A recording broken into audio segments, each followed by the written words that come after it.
Hi, it's Brian. Welcome to the Awards Contender, and yeah, here's my review of Nightbitch.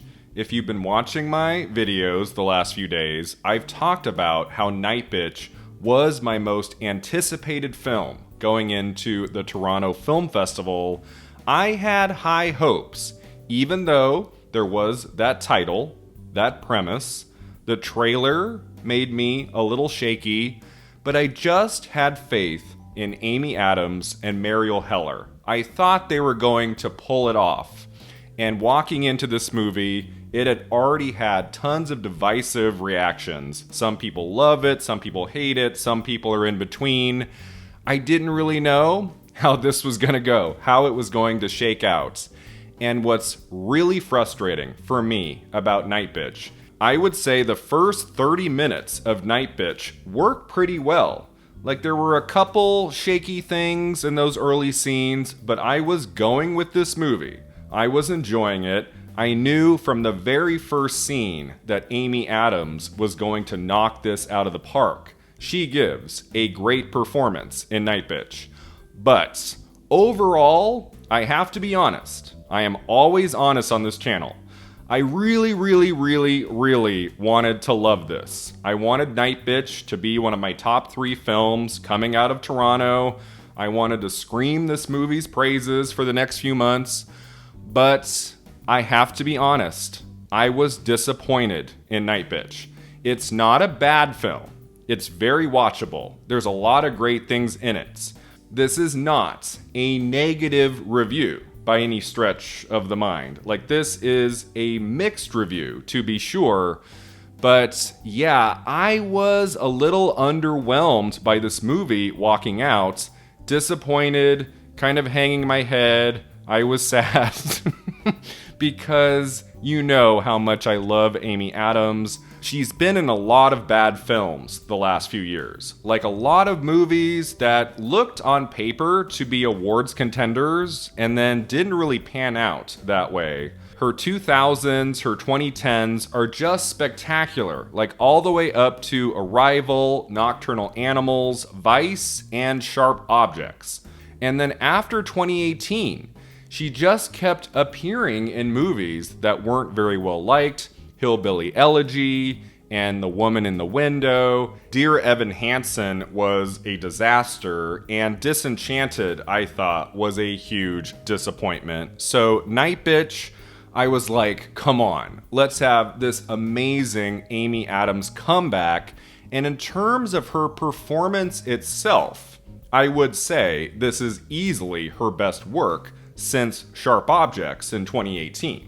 Like, I'm not going to nitpick or criticize the Amy Adams performance in this movie. I was pretty happy with what she did here, but the movie surrounding her is deeply flawed, and especially, I would say, in the second half, doesn't work very well.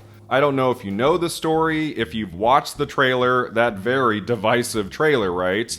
But basically, in a nutshell, I won't give away any spoilers, but Nightbitch tells the story of a mother who has a young child, a boy, he's like 2 years old, I want to say, in the movie, and she was an artist who kind of gave up her art career to take care of her first child with her husband, played by Scoot McNairy. He gets to go off to work every day, and she is a stay-at-home mom.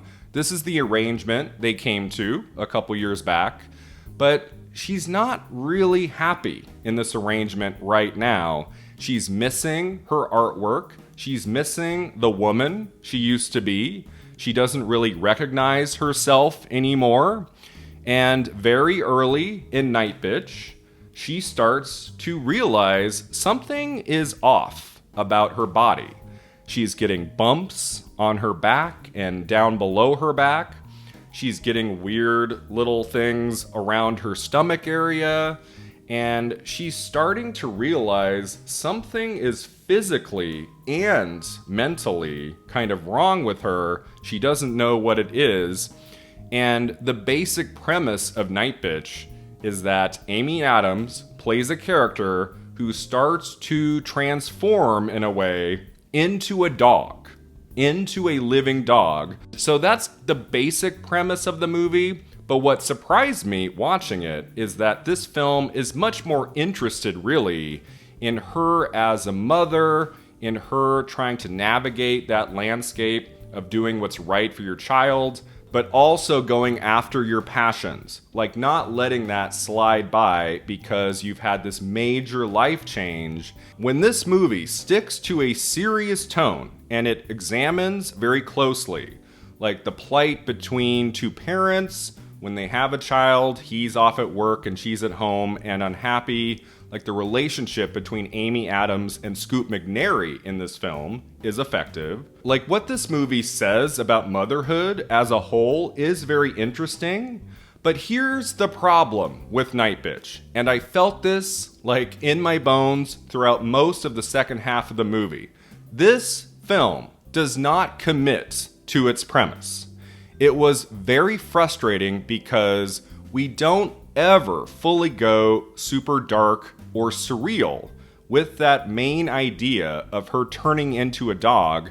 And what I found to happen in the second half of the movie is that it stays in this safe middle ground where we're kind of dipping our toes into the weird, but we're never gonna fully go there. By the end of the movie, it's like we're much more interested in just the grounded reality of the situation, of her having problems as a mother and hoping her husband can help out, hoping that she can get back to her arts and things.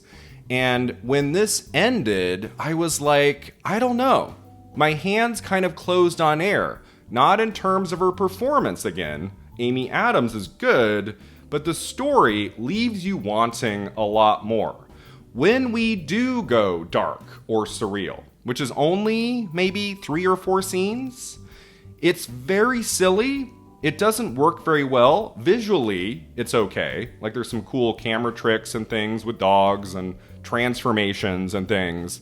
But I just didn't know what to take away from it.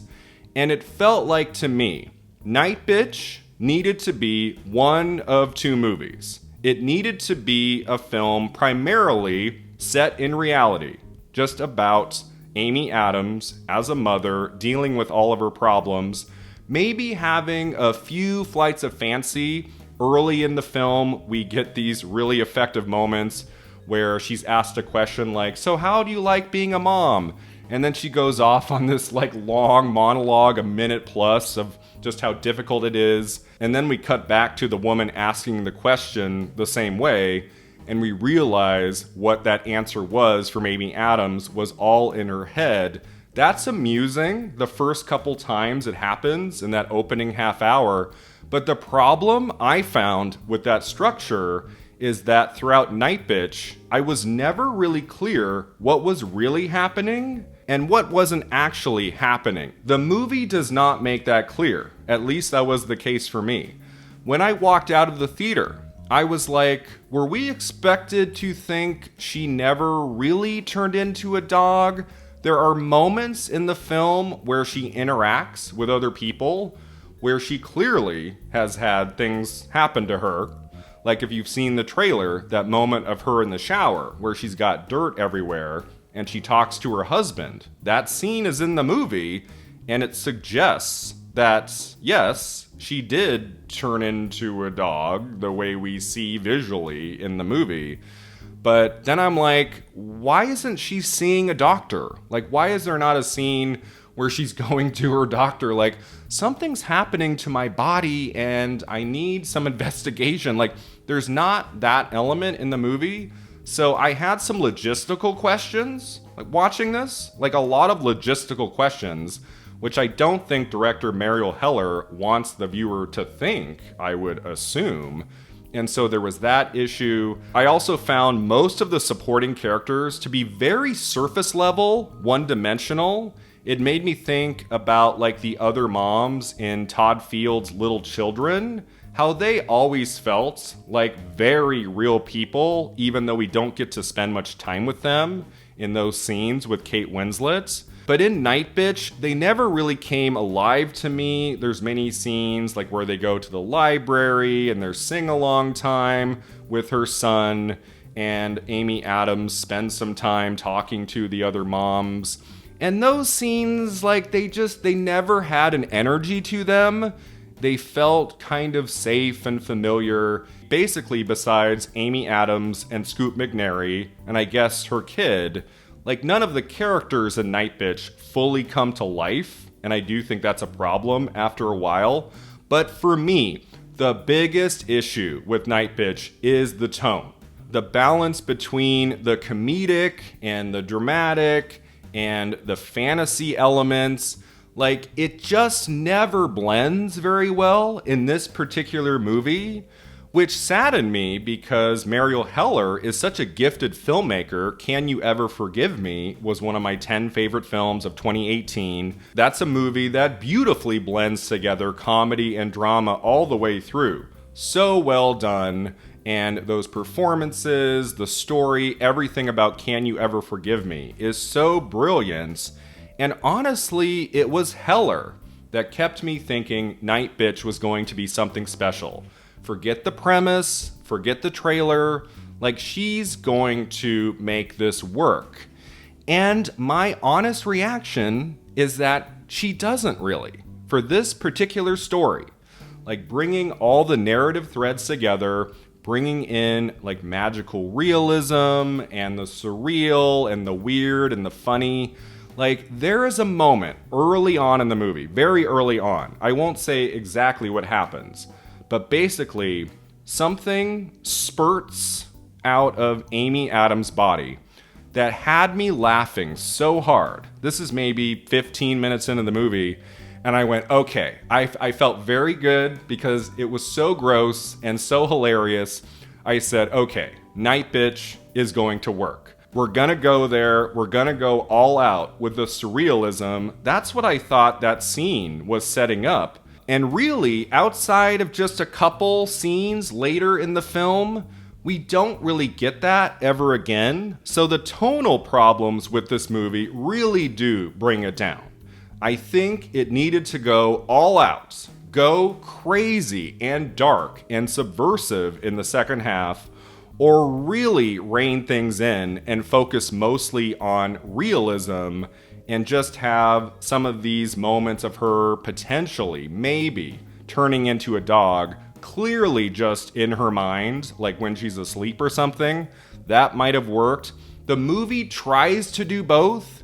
And so for me, it failed on a story level. Not to say there aren't some very good scenes in this. There are some moments at the end that work well, like where Amy Adams' character finds herself toward the end. I thought that was nice. And she has some wonderful acting moments. Sometimes it's just her looking directly at the camera, laying in bed, looking up at the ceiling, and she's talking, and Amy Adams is captivating. I have adored this actress for going on 20 years now. She's got 6 Oscar nominations. I've been waiting for her 7th. Is Nightbitch going to get Amy Adams her 7th Oscar nomination? This one in Best Actress? Maybe. Some people, as I said, have really loved this movie. People I look up to, people I follow, have really taken to this. And because Searchlight is putting this out in December, that's a good thing. That means there's going to be eyeballs on the film and Amy Adams going into award season. I think almost 100% Amy Adams will get in at Golden Globes, probably at Critics' Choice, because those two ceremonies have 6 nominees for each acting category rather than 5.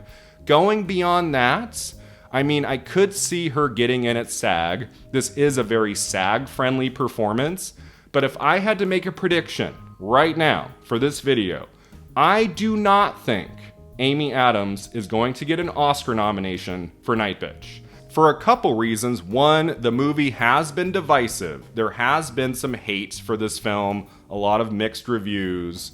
And also, like, the comedic tone of the story and some of the truly, like, gross out moments, the weird scenes. I'm just like, I don't know. This isn't Poor Things. This is not Poor Things. This is not a visionary feast of a movie, really. The biggest problem Amy Adams is going to face is that I cannot see Nightbitch getting into any other Oscar category than Best Actress. I mean, I guess you could go adapted screenplay. I would be surprised if that happened, unless just everybody goes all in on this movie in December, January. Like, that's possible, but I don't see that happening. I think the only nomination for this movie is actress for Amy Adams, and that's a scary place to be. Like, if there's not a ton of support for the film overall, I know Amy Adams can do it. She's so beloved, she's been nominated so many times, and she does give a very good performance in this. Let me make very clear, if Amy Adams goes on to have a very successful award season, if she wins things, if she gets the Oscar nomination, I will be thrilled for her. I'm not gonna sit back and be like, ugh, no, why? Like, no, I will be happy for her. Even though I am mixed on this movie, she's very, very good in it. And so if she does well this award season, I will go along for the ride. But as I said at the top of this video, I have to be honest with you. I was not going to walk out of this theater feeling kind of disappointed, but ultimately feeling like, you know what, it'll be better for me and my channel to say I liked it, if not loved it, and say Amy Adams is coming for her next Oscar nomination and everyone gets all excited. I was like, no, I have to be honest with you. It just could have been so much more. I felt like there was potential in Nightbitch, in this premise, to be a great movie. If Mariel Heller had not strayed from the basic idea of the movie, I think this could have been better. But ultimately, finding yourself in this safe middle ground, especially, I would say, in the last 45 minutes, it just felt like a missed opportunity to me. This film needed some teeth. This film needed to be a lot weirder. And it just never goes there. And so I did walk out disappointed, sadly. Again, there's a lot to admire in Nightbitch, especially that lead performance by Amy Adams. But yeah, this was kind of a letdown, and I'm sad to say my final rating for Nightbitch is a 5 out of 10.